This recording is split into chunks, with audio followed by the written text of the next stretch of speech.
Hi guys, so I want to do a quick video on just some thoughts and kind of like some tips on the rear subframe, not necessarily the removal, but just like things that you should do while you're under your Speed 6, pulling out your subframe. So I've sort of started the disassembly, like I've undone that control arm over there and I've loosened up the axle nuts, but basically there's a couple things that I think you should take care of while you're in here. The first thing is these cars and Mazdas of this era in general just have terrible rust preventive like coating. You know, anything to mitigate it from the factory is like next to non-existent. So while you're in here, you know, I would sandblast this. That's what I'm actually going to be doing. Sandblast this. You know, primer it, paint it.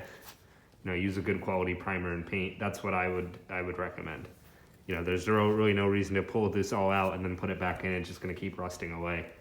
So I would do that. And then what I would do is inside these holes, I would get fluid film or PB, or sorry, it's not PB, I think it's Blaster Surface Shield. It's like the new competitor to fluid film.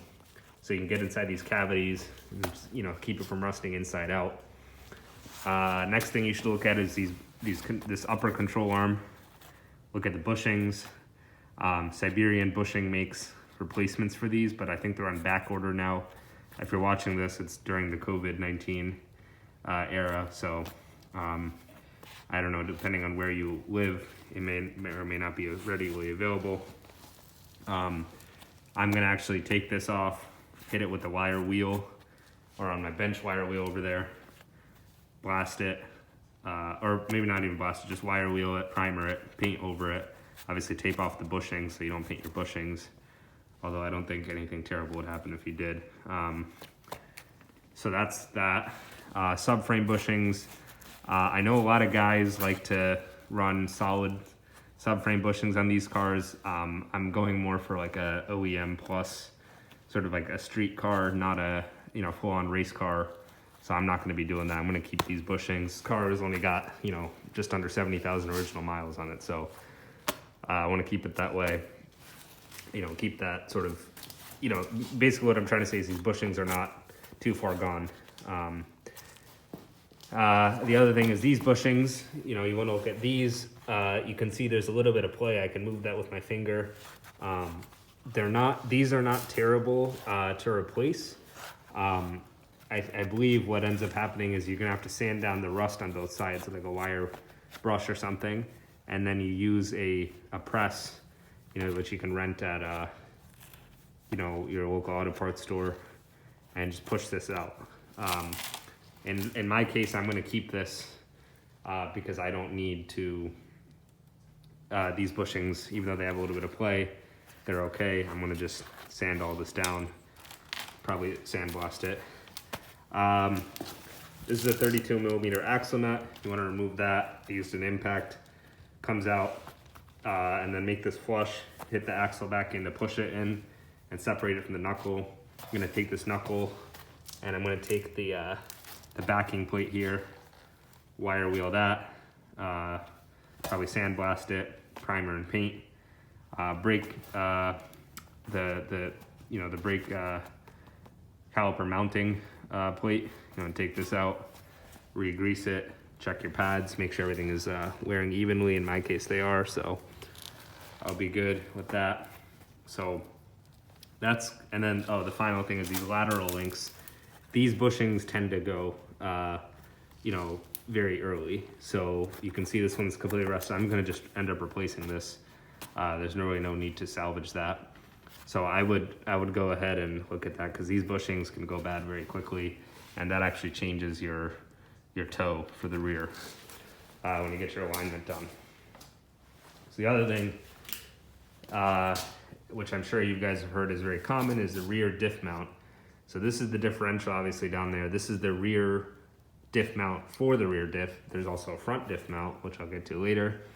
In this case, this one's already been upgraded from CPE, but I guess their rust preventative coating is next to non-existent as well, because I actually thought this was the original one and the previous owner did this, and I actually didn't even know that it was done. So I'm gonna just clean this up. In fact, this logo just comes right out, CPE. And so that reminds me, so that's something that you should do while you're in here, because these cars, you know, they have issues with these braking and the bushings going bad and, you know, just bad things happening. So I would replace that while you're here. And then the rear diff, you can drain the fluid, put new fluid in it. I'm gonna actually pop off this cover, and I'm gonna, you know, wire wheel, sandblast it, primer and paint that. And then the other thing is the rear sway bar. You can see right here, this touches, and I'm actually gonna be upgrading this and getting a white line rear sway bar. It's gonna be a little bit thicker. So it's gonna be kind of a process for me to figure out how I'm gonna line that up, because it's gonna be thicker, and this is already hitting the stiff bracket. So I gotta figure out how I'm gonna make that work. So something else to look at. The other thing is the front diff mount is right here. Go ahead and replace that if you want to. I might leave mine because my bushing looks fine, but if I remember correctly, these two bolts love to snap off.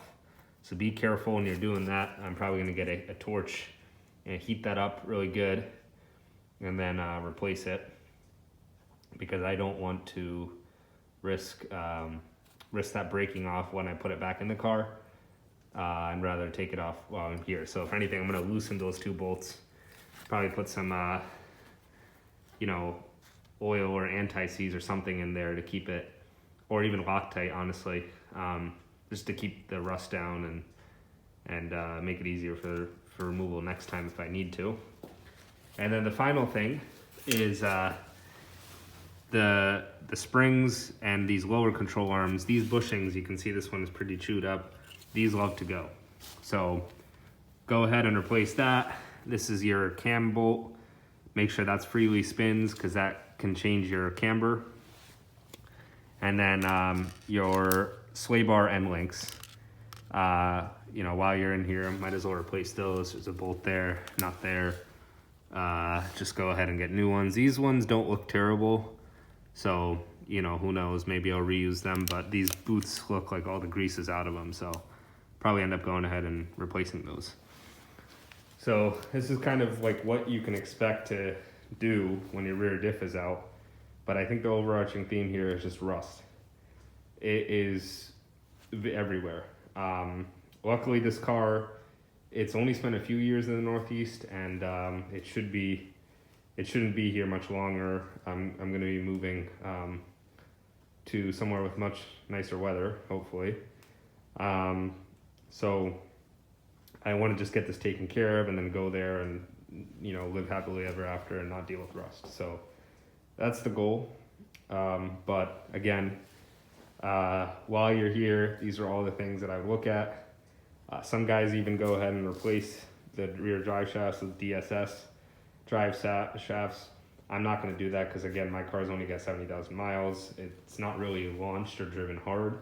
I don't really do that, so I'm going to just keep them. I mean, I'll probably sand down these little shafts and, you know, paint it just while I'm in here, but I'm not worried about replacing them. So everything's going to come right apart, and I'm going to have the subframe by itself, because I realize that putting this all back together, I think, is going to be challenging, putting it back in one unit. So I'm probably going to have to disassemble it and put a couple things off and then put it back in.